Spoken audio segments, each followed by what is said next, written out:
Good morning. Welcome to the first ever Justice at Stake Fair Courts State Summit.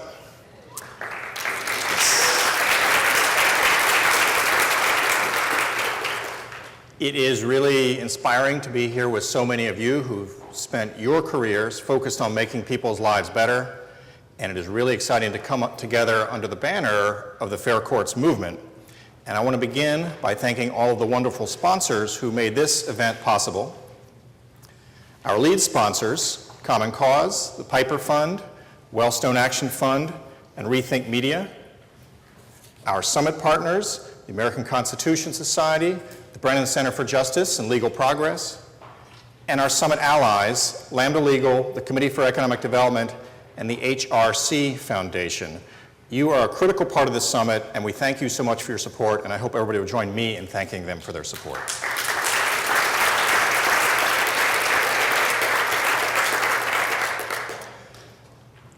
We are here this week to focus on the biggest democracy issue flying under the radar of American politics, and that is whether our courts of law can remain fair and impartial. The Constitution calls on our courts to protect everyone's rights, not answer to political power. But in the states, big money, special interests, and politicians are waging campaigns to force judges to answer to them instead of the law and the Constitution. And in just a few short years, an explosion in judicial election spending has been ratcheting up pressure on our judges to become politicians in black robes, and it's convincing the public that justice is for sale. You're going to hear plenty about this threat and how it's growing. I'd like to tell you a story. This spring, shortly before the primaries in North Carolina, a state Supreme Court justice named Sherry Beasley told a radio station that she frequently writes her opinions in the early mornings and at night. Now, why would that be? Here's why. Justice Beasley is forced to treat judging almost as a second job because her workday is filled with fundraising calls and fundraising events at law firms around the state. Like so many of our judges, Justice Beasley is trapped in a system she didn't sign up for, and like most elected judges, much of that money will come from parties who appear before her in court. If you care about our Constitution and the rule of law, the idea that justice might be for sale makes you shudder, because fair courts matter to everyone, to consumers and workers who need a level playing field, to the accused whose very lives depend on equal justice, to businesses who need stable rules to create jobs, to an asthmatic child who needs clean air, to people from every situation and station in life who depend on the law to uphold their rights, and to everyone in this room and around the country who knows that if you don't have fair courts, you can't have fair elections. Power and privilege will always work around the clock to protect themselves. But in a democracy, we have a Constitution, and it promises something better than might makes right. And that promise is justice. And if we want justice, we must have courts that are strong and fair and independent. As Justice David Souter put it in his farewell address after he left the Supreme Court, there has to be a safe place. Justice at Stake was created to keep that place safe, to protect the courts that protect our rights.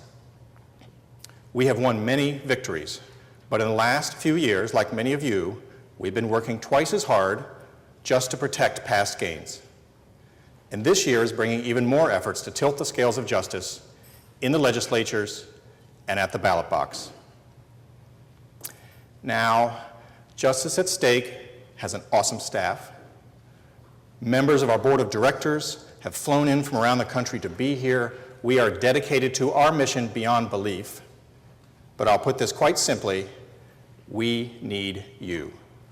We want to win, and if we're going to win, we need to grow. We are at a strategic crossroads, and we need your ideas and your energy and your commitment to protect the courts.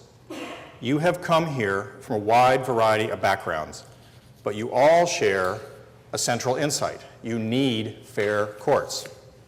Whether you are here as an old friend of the fair courts movement, or a new friend from the democracy movement, or an important sector of American society, you know that you can't win unless courts are fair and impartial. We all need our courts to be that safe place rather than just becoming another place where power speaks first and principle hopes to get a word in. This is not just a justice issue. This is a democracy issue. And that's why we are so excited you have joined us. We want to work with you this week and next month and in the years to come to keep our courts fair so that our country can keep its promises. And before we begin, I want to express my deep thanks to our planning committee members who have spent months helping us to organize the most ambitious event in Justice at Stake's history. And now I'd like the following people to stand up and face the music. Karen Hobart Flynn and Marilyn Carpentiero from Common Cause.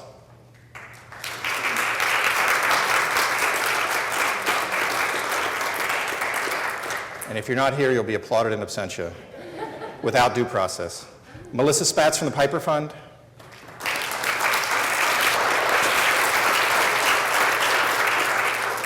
Adriana Barboza and Eric Peterson from Wellstone Action Fund.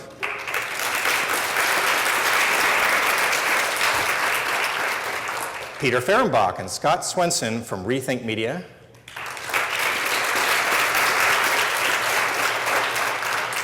David Lyles, Sarah Knight from the American Constitution Society.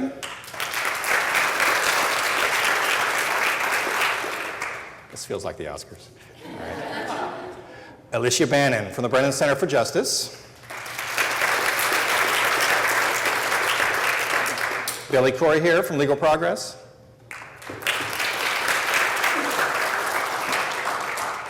All right, I also want to offer special thanks to Justice at Stake staff members, Deborah Ehrenberg and Carolyn Bobb, who have worked around the clock for months to bring this event together, to Chris Kane from Justice at Stake for all of his great work on the Summit website, and to Robin Brand and Sarah LeBrusque from RMB Strategies. Please join me in thanking all of these people for their work.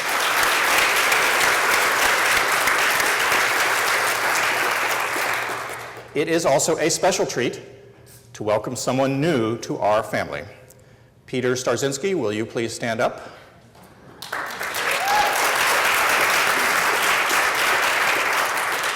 All right, this is impressive. You've applauded in advance. So Peter is Justice at Stake's first ever senior organizer. We're very excited to welcome him. I use that word because he was hired this weekend. His first day is today. That's Justice at Stake dedication. Please join me in welcoming Peter. And before we get started on our first session, I want to offer you one more welcome, and that is from our honorary chair, Justice Sandra Day O'Connor. She could not be with us here today. However, she very much wanted to send a videotaped greeting to all of you. So thank you so much for coming here. And now let's hear from Justice O'Connor. Hello, I'm Justice Sandra Day O'Connor, the honorary chair of Justice at Stake. On behalf of all of us at Justice at Stake, I would like to welcome you to this inaugural Fair Court State Summit. As someone who cares very much about our fair and impartial courts, I've been troubled to see their independence put at risk. It's a threat to our justice system and to our democracy. But I have no doubt we can turn the problem around if we work together. We need to join forces, share ideas, and strengthen each other as we work to protect what has been called the crown jewel of our democracy, our Constitution's commitment to fair and impartial courts. That is what this summit is all about, and I'm proud that Justice at Stake can help lead this growing effort. I appreciate so much the work you're doing for our democracy. Now, roll up your sleeves and let's get to work. Thanks, everybody, and we're going to go ahead and get right into things. So our first plenary session this morning is Voices from the States. It's fitting that Justice at State's Director of State Affairs, Deborah Ehrenberg, will moderate this panel in addition to her round-the-clock work getting this event together. We were fortunate to get her after more than 2 decades of experience in advocacy, in organizing, in election campaigns, in nonprofit management. She oversees our state efforts to defend fair and impartial courts, and she also was instrumental in bringing so many of you here, and I'm told that as of this morning, we have shattered all records. We have 143 people signed up. This is by far our largest event ever. Much of that thanks goes to Deborah Ehrenberg. So please join me in welcoming Deborah. Welcome, everybody. I'm very happy to have this first panel, which I believe is going to give us a very good introduction to a lot of the issues that are being faced in the states and why state courts are so important and how they have become such a critical battlefield in the struggle for fair courts and the struggle for democracy in our country. So I am going to just very briefly introduce our very impressive speakers. You can find out more about them in your binders. To my far left is Julie Archer. She is West Virginia Citizen Action Group's lead lobbyist on election and campaign finance reform, and also coordinator of West Virginia Citizens for Clean Elections. Welcome.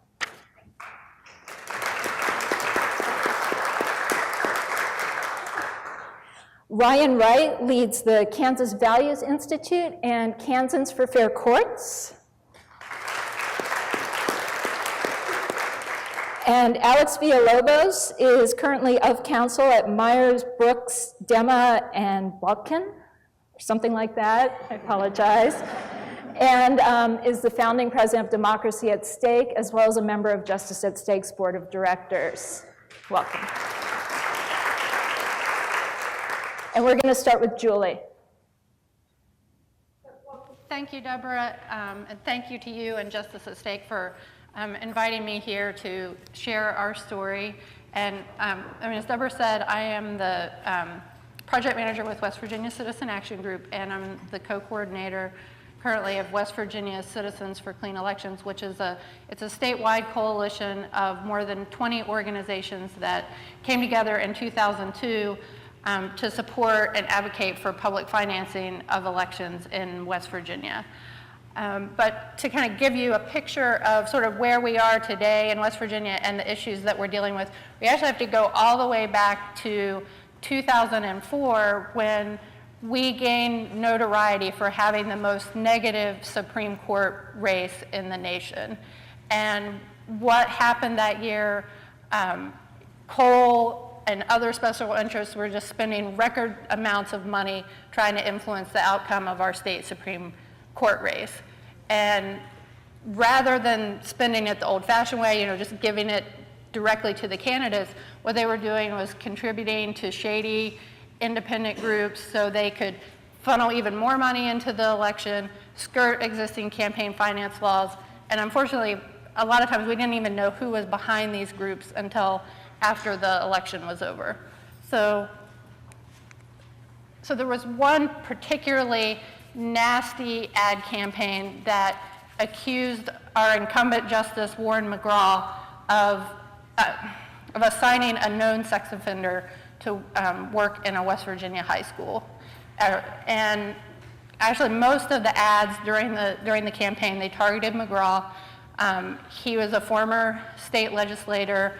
He was known as a liberal, kind of a liberal firebrand, and on the court, he definitely had a reputation of supporting victims and injured workers. So we had this very well-funded, powerful coalition of coal, insurance companies, and other business interests just funneling money into the race in order to get rid of Justice McGraw.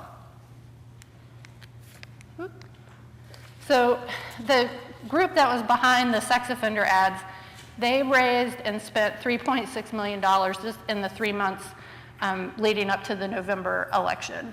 And most of that money came from one man.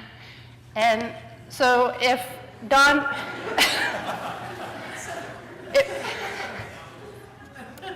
if Don Blankenship and Massey Energy, if those names sound familiar, it's because the company owned and operated the Upper Big Branch mine where 29 miners were killed in 2010. And this was a disaster that was entirely preventable. It was caused by a series of major safety problems and the company's efforts to conceal those hazards from government regulators and inspectors. But I think Blankenship probably gained notoriety because of some notoriety nationally because of the disaster, but he was an all too familiar figure in West Virginia, especially in the southern coal fields where Massey and Blankenship had a reputation of having the worst environmental and worker safety records of any company. So but despite his notoriety, he really, up until this point, he'd never been more than a minor player in West Virginia politics. I mean, he'd supported some individual candidates. He gave a few $1,000s here, a few $1,000s there. So his level of involvement in the court race was really unprecedented. And it was significant because 2 years prior, Massey had been found guilty of fraud by a circuit court in Boone County for the role that it played in running a smaller company, Harmon Mining, out of business. And the jury in that case had awarded Hugh Caperton and Harmon $50 million. And so what was happening was Blankenship was preparing to appeal this case to the state Supreme Court. So, and unfortunately, his attacks on Justice McGraw were successful. They were lethal. He lost the election, and he was replaced on the court by Brent Benjamin, who was a little-known defense lawyer, and he was treasurer of the state Republican Party. And so it was a pretty bitter loss for a lot of people, but I mean, the real tragedy was that we had this rogue millionaire who could come in and buy our justice system, which is, our last line of defense against the rich and powerful. But the other thing that happened was, for our coalition, it was kind of a setback to some of the things that we had been working on. I think I had mentioned that we came together to work on public financing. At the time, the legislature was looking at whether to establish a pilot project for legislative races, but when the 2005 session rolled around, this was the reaction. So they were like, this public financing stuff is not going to work unless we can rein in these this independent spending. And so thankfully, because of the work that we had done over the years around money in politics and campaign finance reform and relationships we have with folks in this room, with Justice at Stake and the Brennan Center and others, we were able to propose a solution. And later that year, we kind of broke new ground in West Virginia with the passage of a comprehensive disclosure law that limited contributions to 527s and other independent groups and required that they disclose their controlling entities and donors. So pretty much after that, Don Blankenship was toxic. When he tried to get involved in campaigns, in race after race where he supported people, they lost the election. And our ability to take advantage of his meddling, it didn't stop there. So he went on, and Massey appealed the Caperton Harmon Mining decision to the state Supreme Court, which was expected.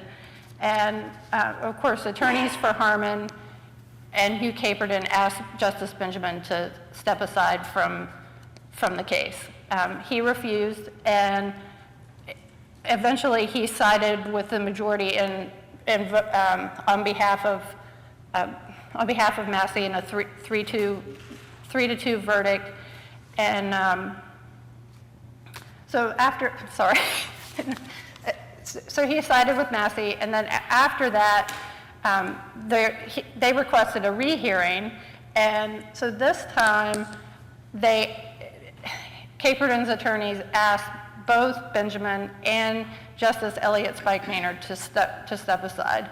And initially, nothing happened.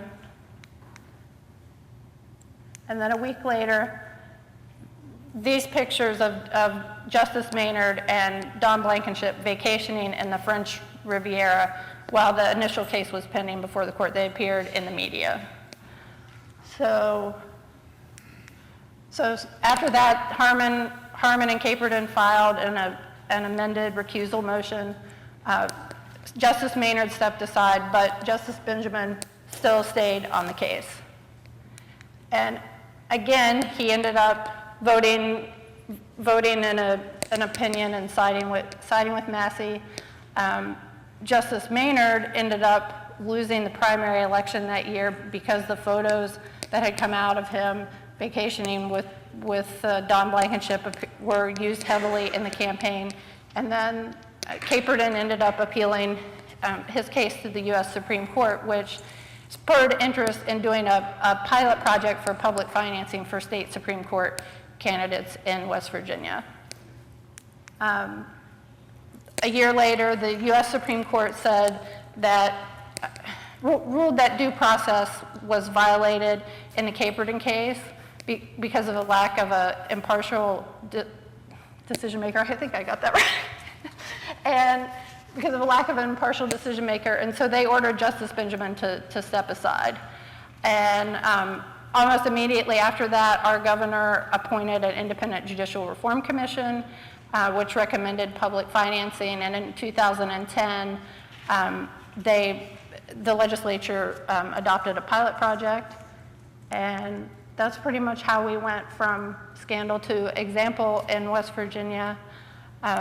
We did have a successful trial run of our public financing program in 2012, where the participating candidate won despite being outspent by two of his opponents.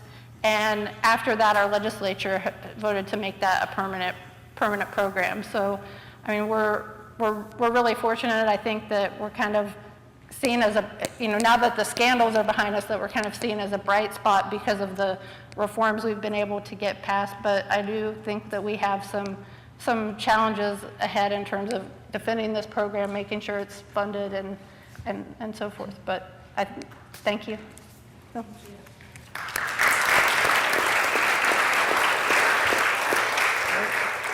We're going to take these stories in roughly chronological order, so that's why I'm skipping over Ryan for the moment, and I'll ask Alex to talk about Florida. Well, thank you. Good morning, everyone. In Florida, I'm going to go back a little bit further because I want everybody to kind of understand how we went from scandal to example to scandal. and I think now to example again. Florida, back in the early 70s, was really the judicial system had become very corrupted because the justices would campaign for their seat. And obviously there's a lot of money coming in. People that donate a lot of money are usually people that have something at stake. And anyways, we had scandal after scandal.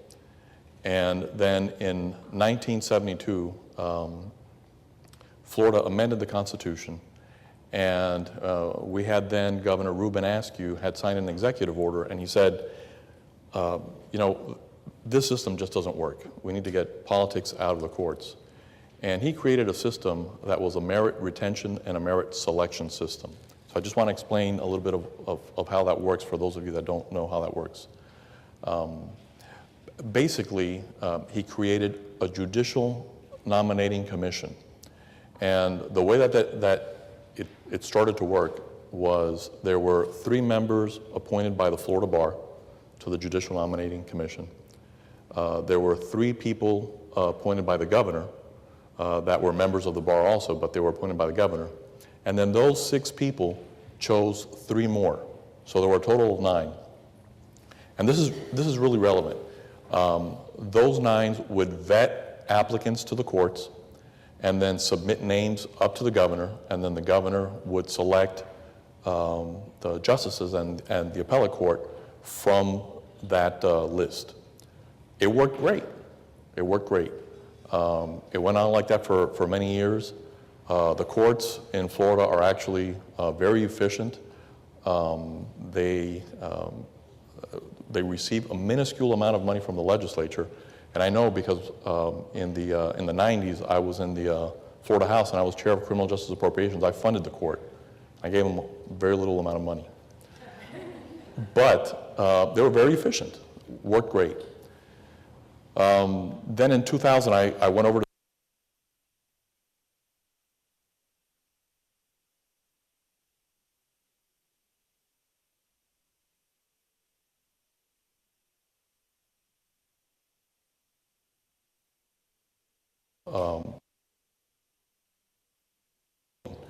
and the way that we did that was, instead of having 3 from the bar, 3 from the governor, and then those 6 picked 3 more, we gave the governor 5 appointments outright, and then the bar would submit 4 names to the governor, and then the governor, out of those 4, would make a selection. So the governor made all the selection.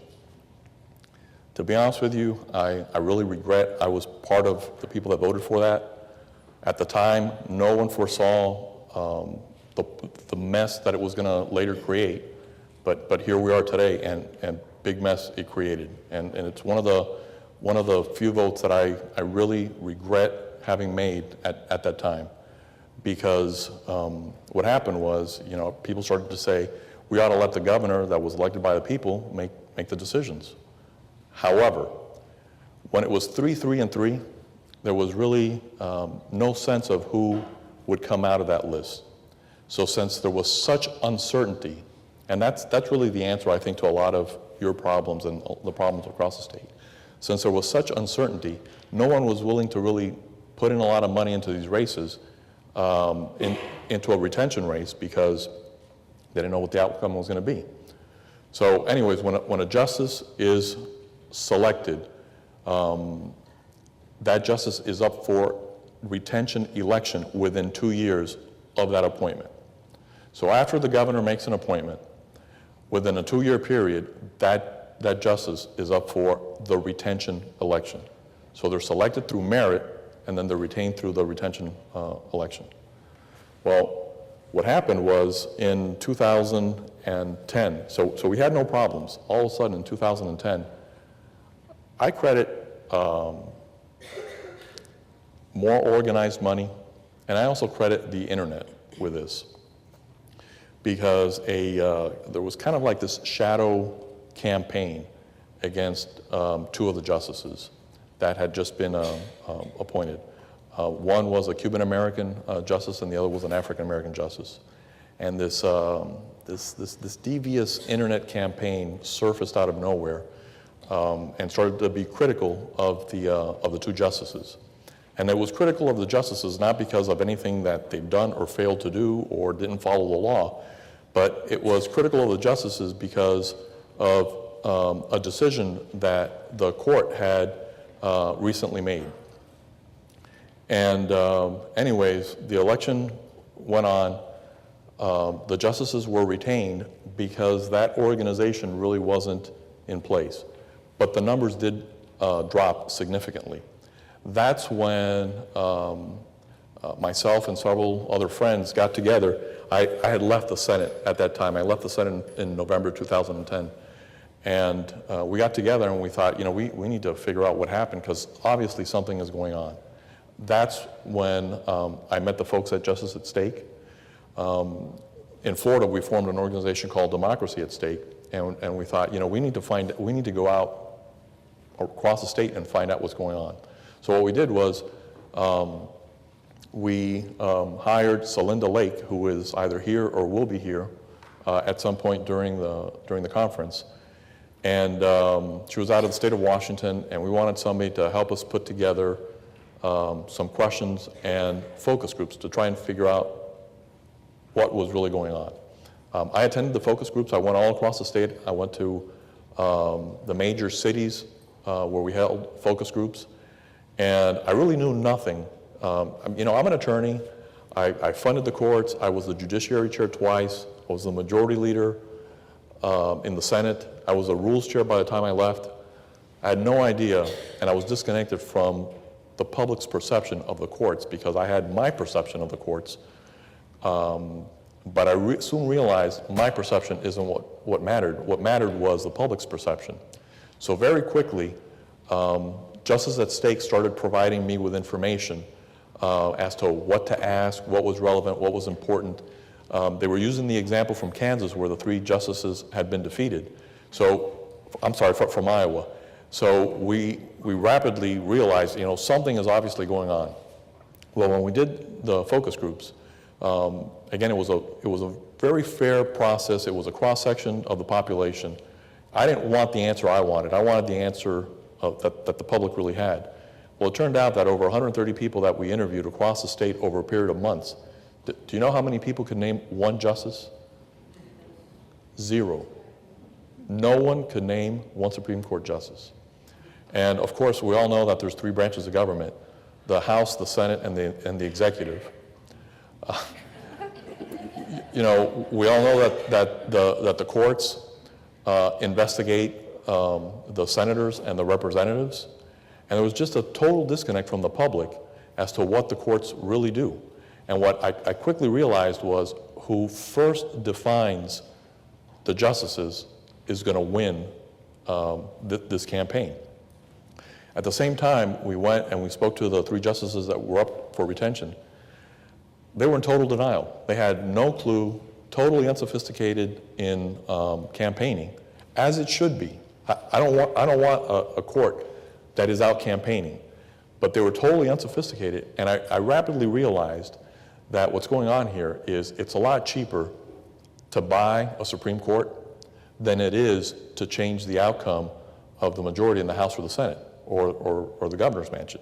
It's a lot cheaper. To give you an example, my last race in the Senate, my own party put up $8 million to try and take me out because I voted against something that the governor wanted, which I thought was wrong, and that's on 1 Senate seat.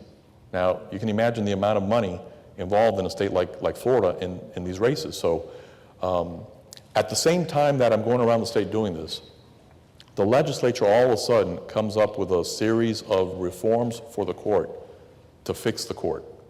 Mind you, fix the court that was never broken. And the way that they wanted to fix the court was, number 1, they wanted to take the rule-making authority away from the court, which they had tried to do that when I was there, and I counseled them against them because the House and the Senate is governed in the Constitution by our own rules. The House has their rules, the Senate has its rules. Well, the court has its rules. So I told my colleagues, you don't want to interfere in the court's rules any more than you want the court to interfere in how we decide our rules. So that was one thing they wanted to do. They wanted to take rule-making authority. They wanted to expand the court. They wanted to increase the number of justices because somehow that would make it better. And what they were going to take was the 3 senior justices, which happened to be the 3 justices that were up for retention, which happened to be the 3 justices that voted against some of the legislature's priorities. And they wanted to put them they wanted to create a criminal section, put them there, and allow the governor to make 3 more appointments to the court. The Judicial Nomination Commission now has 9 people, 5 appointed by the governor, and 4 names that are submitted to the governor by the bar. But all of a sudden, the governor, the present governor, starts to reject the 4 names and says, "Send me more names, send me more names, send me more names," until he got the names that he wanted. So he started just rejecting name after name. The other thing that the legislature did was they tried to wipe the slate clean. They tried to say, you know what, this new governor ought to make all the appointments to the Judicial Nomination Commission. So the existing members that are serving out a 4-year term, we ought to get rid of those guys and allow the current governor to make the appointments. So it was one thing after another that it was clear to many people that there was an attack in the court. The way we were able to successfully fight this off was, number one, we finally convinced the justices that this attack was on its way. And we did that because, number one, they saw what was happening, but number two, Justice at Stake started providing us with resources, information, examples in other states. So all of a sudden, this wasn't new to us. We started to see what had happened in other states and the problems that they had encountered. And then the other thing we did is Lisa Hall is here also today, and she's going to be one of the presenters later on also. She and I went across the state. We went to all the editorial boards, and with the information that Justice at Stake provided to us, along with other information that Celinda Lake gave us, part of our research, we systematically went on a tour of all the editorial boards, and explained what the process was, because they didn't have a clue how this worked, what the examples were in other states, and what we were up to. We told them that all this outside money was going to come in, that the parties were going to get involved. At first, they didn't. They said, well, where's the attack? And see, that was the problem, that it was very hard to say there's an attack coming until it actually comes. And to illustrate this, a good friend of mine who is a retired appellate judge in Tampa called me up one day. This was just a month before the election when, this had really ratcheted up. And he said, Alex, this is outrageous what they're doing. We have some money. We're going to take out some ads in the paper. We're going to take out some radio spots, some TV ads. We just want your help. And I told him, you can't do that. In Florida, you have to open up an organization. You have to register with the Secretary of State. You have to buy their program. You have to submit to how they do their accounting. So there's a process in place.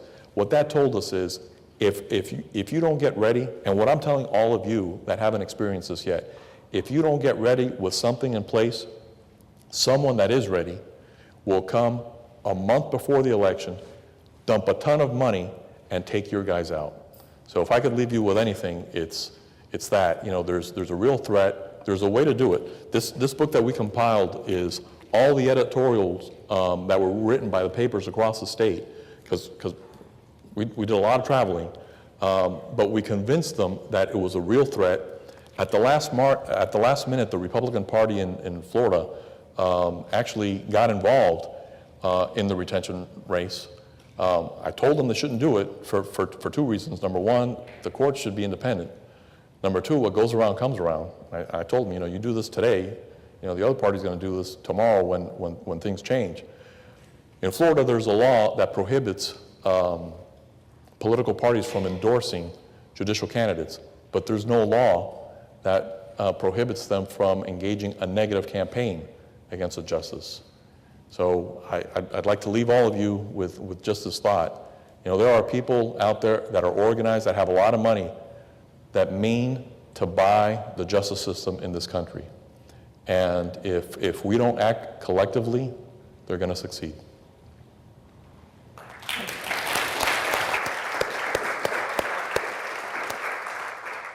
Speaking of acting collectively, Ryan, tell us about Kansas. Well, the story of Kansas is unfortunately one that many of you are hearing more and more throughout the country. We started with a governor that started his administration by saying he wanted Kansas to be an experiment, a laboratory for democracy. And I think he's failed on every count. I don't think many of you have taken on our tax policy. But a funny thing happened when Deborah shows up, as you all know now. Things start happening, and we were sitting around a table in one of my colleagues that's here's office, and we were talking about the importance of merit selection, and we thought, okay, we really need to protect democracy, and I don't know which is really what this is about. I mean. And there's that strange moment when you look around and you say, okay, I guess that's us. Like, we're the cavalry. And so I would just say to you all, really thank you for doing what you're doing. It matters, and it has mattered in Kansas. And our story is somewhat similar. So our merit selection came about in the 50s, I believe, after something called the triple play, which is where a governor lost his bid for election, tried to get himself appointed to the Supreme Court. Didn't work. The Kansas voters enshrined our merit selection into the Constitution, and it's a Supreme Court nominating commission, which is a 9-member panel, 4 of which are chosen by the governor, and the other 5, one is elected from each congressional district by electors from the bar, not the Bar Association, but anyone admitted to the bar in Kansas. And then the chair is elected at large from the bar. And so what they do is they meet, they submit names, 3 names to the governor can accept one or reject. The process has been amazing and has been carried out for decades without any problems. And then a funny thing happened on the way to the real live experiment. Turns out, if you can't get what you need through the legislative process, you've got to figure out a different way to do it. And so that's exactly what happened in Kansas. So there's a lot of layers here, and I'll make them as easy as possible. Because he had to push through this crazy tax plan, we needed to get around the issue of the constitutional amendment that said we needed to fund our schools. And I'm not going to steal the thunder. My colleague is going to talk to you later about this issue, but it became clear that the Supreme Court, in enforcing one provision of the Constitution, was stopping that agenda from happening. Not a partisan issue, not a political issue. They were interpreting the Constitution as needed. So the governor said, all right, then we need to change the way the Supreme Court's made up, and the only way to do that is to throw out the nominating commission. Well, he couldn't do that because you need a supermajority to get that through the legislature. And so we went about the business of organizing people, and as you can imagine, Kansas is about as red of a state as you can get. And so we knew we were going to have to build some non-traditional, they're actually pretty traditional in Kansas, but outside looking in, some non-traditional relationships. So we immediately went to our Republican friends and said, how can we get you on board with this plan? And the funny thing about free and fair courts is it's not a partisan issue. And that's really important. And I hope that you all take that lesson away from this meeting, is it's not a partisan issue. This matters to everybody. And so one of the things that we immediately, frankly, we got together with our focus groups, and one of the things that we've known is not every Republican is created equal. And so we had in Kansas, there's at least 3 factions of our Republican Party. You've got moderate Republicans, social conservatives, and Tea Party or Libertarian Republicans. And so what we've figured out through those focus groups is we needed to build a unique coalition around those parameters. So what we knew is the governor's base is made up of social conservatives, and this group has tried to do recall elections against our Supreme Court justices and have failed in the past. And so this was their #1 agenda item for Kansans for Life this last cycle, was how do we change the makeup of the Supreme Court? Seems a little bit of a strange agenda item for that type of organization, but it is what it is. And so we knew that we needed to get around that. So we started building this coalition with moderate Republicans, Democrats, and Tea Party, what would be called Tea Party Republicans. And what we found was something very unique. The progressives were with us because they didn't like a lot of what the governor was saying, and they understood the merit and necessity of the merit selection process. But what was unique through our focus groups that we found out is Tea Party Republicans also didn't like this process. And they didn't like it for a very different reason. They don't trust politicians. And so they don't trust the power concentrated with one politician, so they didn't want the system changed. So when we knew that, it made our messaging a little bit interesting, and I'm not an attorney by trade. And so once we figured out that key, we knew we had a winner for this argument, because we could continue to individually message to those communities And so what the governor tried to do with his legislative allies, they tried to do a full court repeal the Supreme Court Nominating Commission. They failed in that. The appeals court was created in 1977, and the merit selection process worked so well they never thought to enshrine that in the Constitution. So because they did have the votes for a simple majority in their legislature, they were able to change that system to a federal style model, which is really a political model. And sure enough, the system is completely closed off, and the governor's chief counsel was the one that was selected for the opening on the appeals court after that was passed. And this was really a defining moment for us in this movement. We had all of our partners, League of Women Voters, who were trying to get access to who the governor's counsel, who his staff was interviewing for this, wouldn't release it. It became a moment in Kansans' minds when they thought something isn't right. We don't understand the court issue, we're living our lives, we're trying to go about things, but what we do know is we don't like secrecy, and this is a secret process, and we don't like it. And so there were really two defining moments, I think, up to that point in this administration. The first one was they attacked a young teenager for tweeting something, and that raised everybody's suspicions and anger. And then it was this issue. And for those of us that deal with policy a lot, it was kind of confusing because we're like, wait a second, they're shutting down SRS offices and they're doing this and that, and why are they tweeting in courts? But the public could get that. They understand that teenagers sometimes do some strange things and don't deserve to have the governor and his staff come down on them like a ton of bricks. And they also understand, while they don't understand the inner workings of the court system, they understand there's something fundamentally not right about not having an open and transparent process. And so our job was we pulled together our coalition, the Fair Court Coalition, who was made up of legal entities, but mainly non-legal entities, because we knew that this was about talking to people and telling our story. Because as you all probably know, people don't like interacting with the courts. If they're interacting with the courts, something's probably gone wrong. Either they're in trouble, or they're suing someone, or they're being sued. So we needed to change that conversation.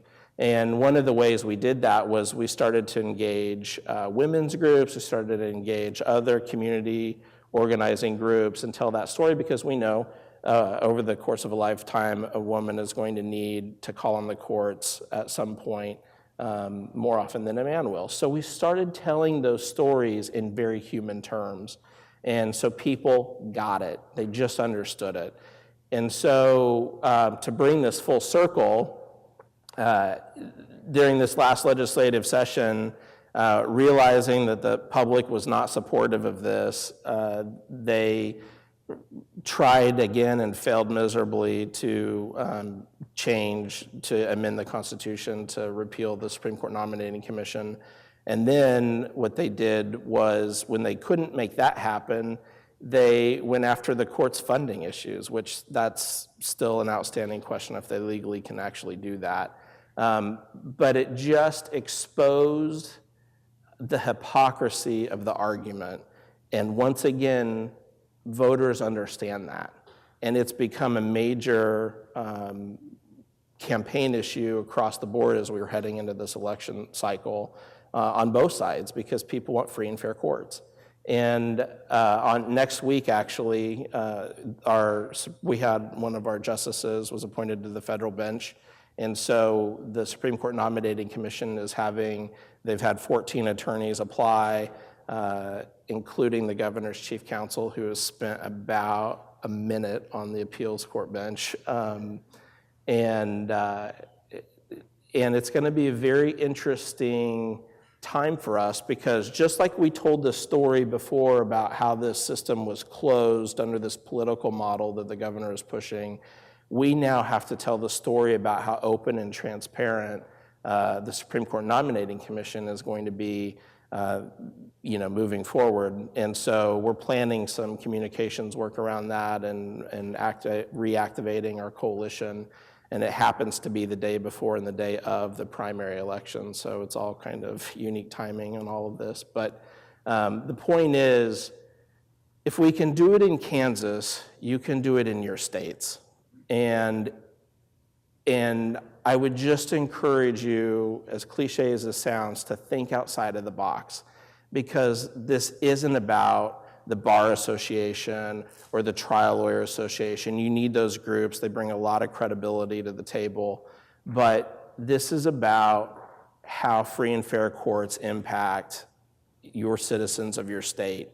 And tell that story, because it's an important and necessary story to tell. And by the way, voters connect with that. If I went in and started telling and talking a lot of legalese, nobody's going to understand that, with all due respect to the legal folks in the room. But they do understand when you're talking about somebody that wants to go before a judge and ensure that they are going to face a fair and impartial jurist on the bench.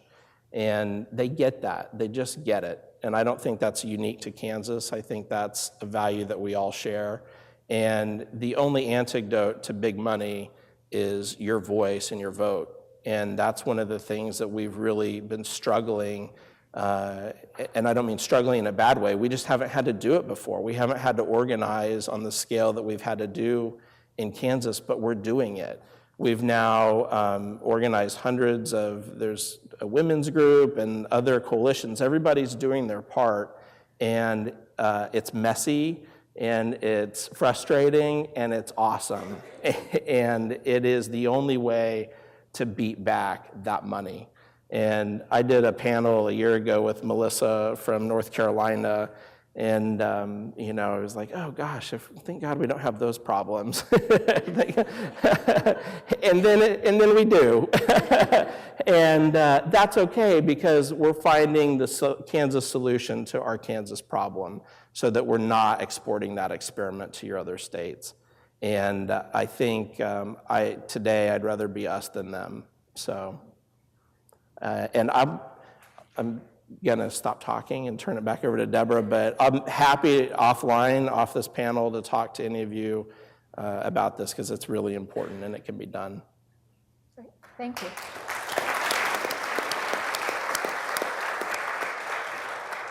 So just a reminder, everybody, please write down any questions on file cards. We have staff standing in the back, so just hold them up, and people will come and take them and bring them up to me.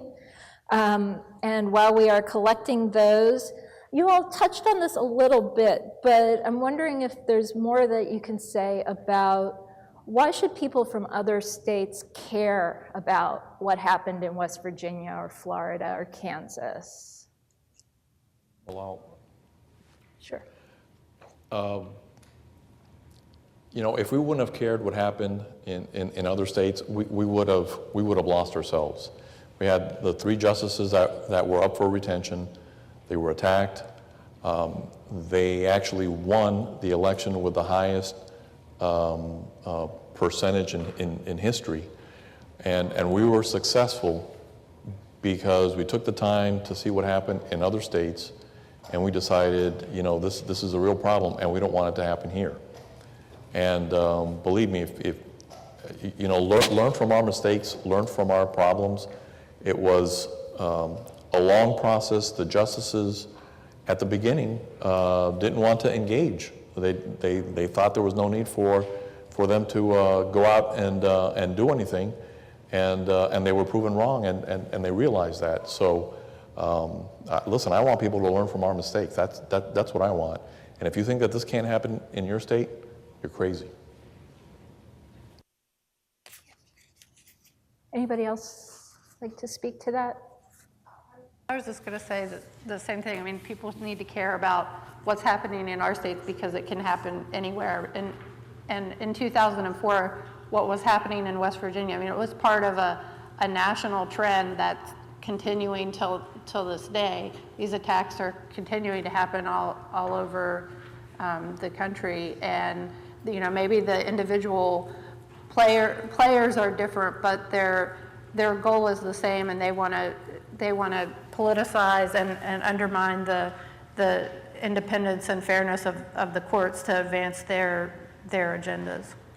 Well, and I would just say, to build on that, I got a lot of inspiration from my friends in Iowa, who I see here, who I think it was during the last presidential election race. I think one of the most important races in the country were the retention elections that were centered around the equality issue in Iowa, and they won.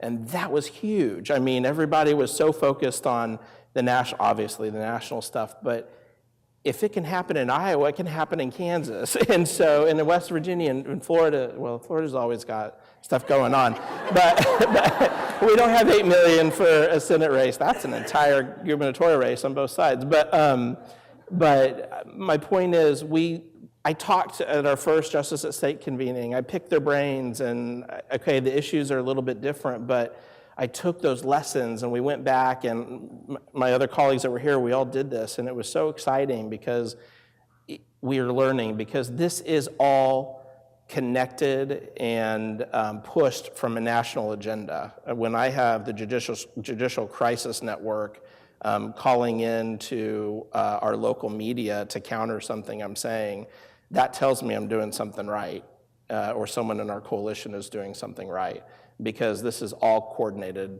at the national level. So there are no mistakes here in this process. Great. I'd like to add Yeah. something. It is coordinated, because I used to be in on the coordination. So it really is. And the danger with parties getting involved, and I failed to say this earlier, but the danger with parties getting involved is it's not the party ideology that's the problem. It's a way to launder money. That's the problem. So say in your state you have a retention election for the justices, and you're a big corporation that has an issue before the court. Well, it's very hard for a big corporation to give $5 million on a race and not be clear what's going on here. However, in Florida, you can put the money through the party. So you can make that donation into a party, because there's no limit on the amount of money that a company can give the party. And then the party can start spending money on the campaign. And you never get, oh, it was this corporation that gave the money. It's the Republican Party or the Democratic Party, that's spending this money, and it's just a nasty, evil way of real big money getting involved without letting the public know what's going on. Great.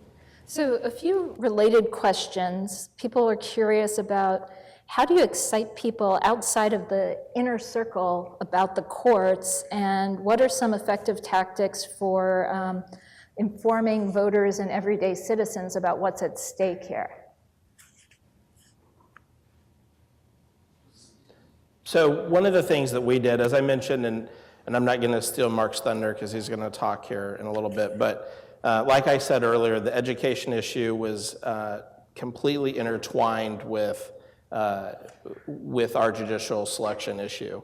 And so, that was a tall order, right? I've had a lot of great working relationships over the years with folks in the education community, but it was a strange kind of thing to go to a teacher and say, listen, you should care why the Supreme Court justice, how they're selected, and likewise, it's hard to go to an attorney and say, yeah, you really should care why classrooms need more money and why this issue is there.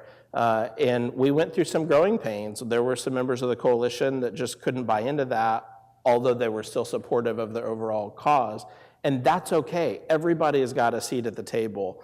But the beauty of this is, however you interact, whatever the issue is, if it's environmental, or if it's women's health issues, or if it's school funding, pick your issue. If it's civil issues. I mean, whatever your issue is, it all comes before the courts.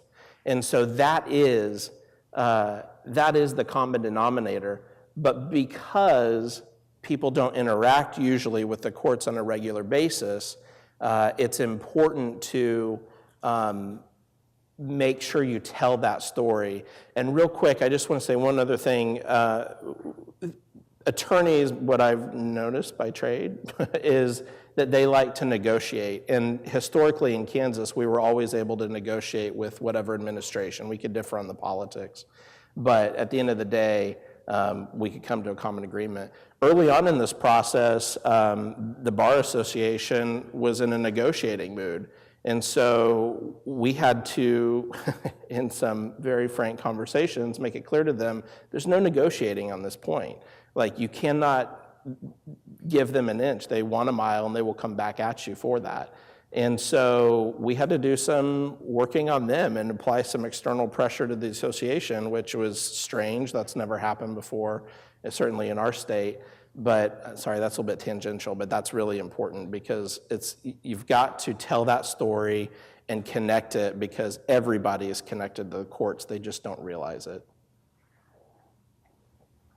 Other comments on connecting to voters about this issue?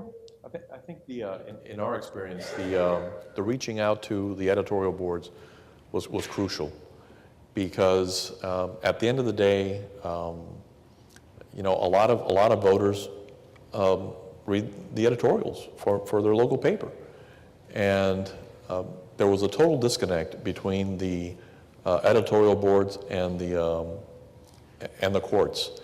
As a matter of fact, I told a gentleman that I met earlier today that when we went to the Jacksonville Times-Union, which in the state of Florida is the most conservative paper, which I was certain we weren't going to get on our side, as I started speaking to them, and these are very, very smart people. As I started speaking to them, number one, they were upset that the justices had never reached out to the editorial boards and never spoke to them. So one of the things that we had to do was we had to convince the justices, and after I left the meeting, I got on the phone in my car and I called the justices that we were working with, and I told them, these guys are very upset at you that you've never taken the time to go talk to them.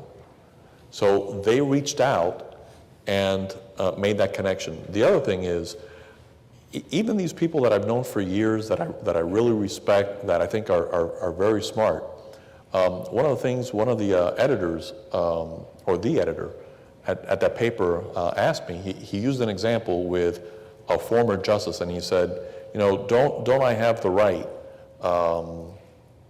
it was a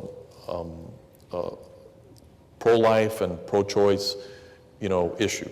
He says, I have this point of view, don't I have the right to campaign against this justice if the justice has a different point of view?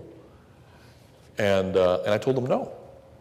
That's not what this is about. What this is about is, if an issue like that's so important to you, you ought to vote for the governor or the legislature on that issue.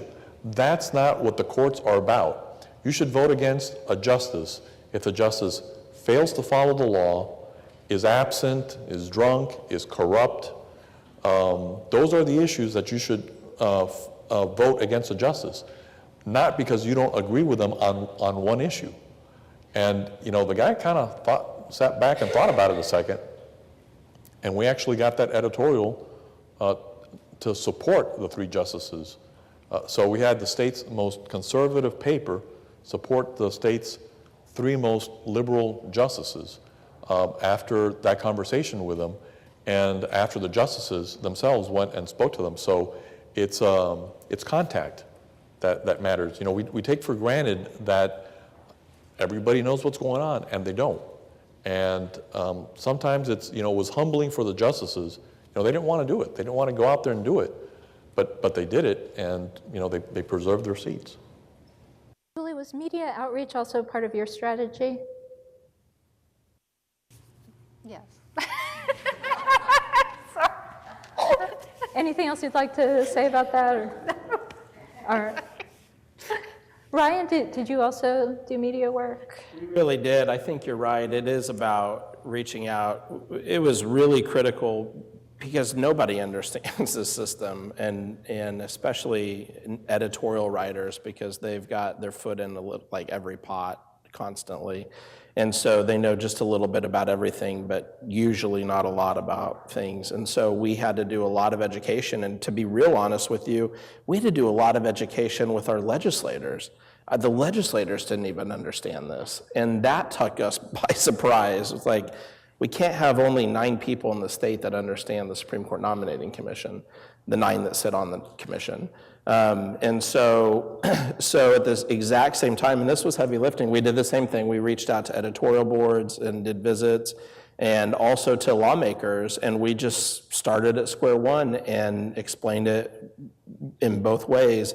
And you really touched on the key point is, this is actually a conservative issue. And so in some ways, it was easy for us to make those arguments to a conservative audience when they were being intellectually honest about the issue and not just partisan about it. But we could make that issue because this is exactly what it's about. And we were also helped by the talking point coming out of the administration was we need to go to a federal style model. Well, I mean, I don't think we look to Washington, D.C. for anything. So I don't know why in Kansas it was easy for us to play the hometown card, because why would we go to a federal style model that's bogged down and completely failing to produce their own justices? At the time when when this change of the merit selection system was proposed, the only other state that had an identical model at the time was New Jersey. Is there anyone from New Jersey? Oh, great, I can talk about it then. And so, ironically, Chris Christie could not get any of his justices approved through the Democrat-controlled legislature and Senate.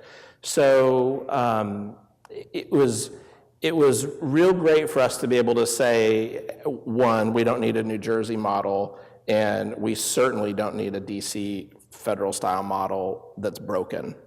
So. Great. How do you engage with generations that may not read the newspapers? I wish my daughter were here. She could tell you. Listen, our experience was just very difficult because unless there is a scandal or something juicy, nobody writes about it, nobody wants to talk about it. You only hear when it's something really bad. And my experience in Florida was, the justices, the court system in Florida was a victim of its own success. They were quiet, hardworking, smooth running machine, and nobody knows what they do. And I think your question with the young people that don't read the papers, I mean that's a problem that we have getting young people to vote, period.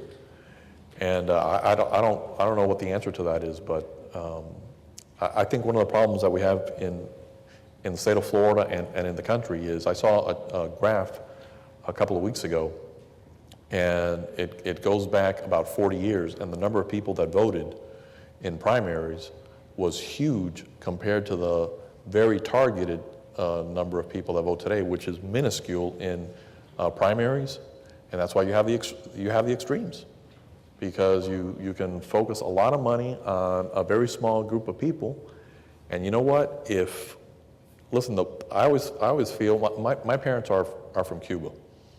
And they had their homes taken away from them. I mean, literally, their homes were taken away from them. And my dad was arrested, and there was an order to have him shot on sight. And I was raised with the thought that the public gets what it deserves. And if you don't try and educate yourself and try and find out what's going on, you end up with what you have. And that's probably true, anywhere in the world, but that's, I don't know the answer to getting younger people involved. That maybe if us older people wouldn't make such a mess, they'd be a little bit more motivated. Well, Julie, you talked about a scandal being a motivating factor in West Virginia also. As you're now looking to fund and protect this public financing program, and as the scandal kind of recedes to the background, are you finding a challenge keeping people supportive? Absolutely. I mean, I think that, without, we've been fortunate in that since we had the scandal and since we've been able to get some of these reforms passed, we haven't had a repeat of what what happened in the past election and within the Caperton case. But I do think when you don't have these kinds of things in the spotlight, it does make it a challenge to continue to move things forward. So, Justice has been supportive of the public financing system? well, they've been pretty quiet about it and have not wanted to take a position or get involved in telling the legislature what kind of policies that they should implement. I mean, certainly, I think Justice Lawfrey is supportive because he participated in the program and was able to get elected using it, but for the most part, the court's been pretty quiet about it. Right. Yeah, go ahead. I just would say I don't have a magic bullet for how you reach young people, except for, I would like to think I'm still a younger person, but I'm realizing with technology that's not true. I don't tweet. But we have people that do tweet. And so I think one of the key things is, it used to be if we just put it out there, they'll come to us, they'll figure it out. Well, we can't do that anymore with voters. We have to meet them where they're at, and we have to engage them in the forums that they exist in, and that's social media, that's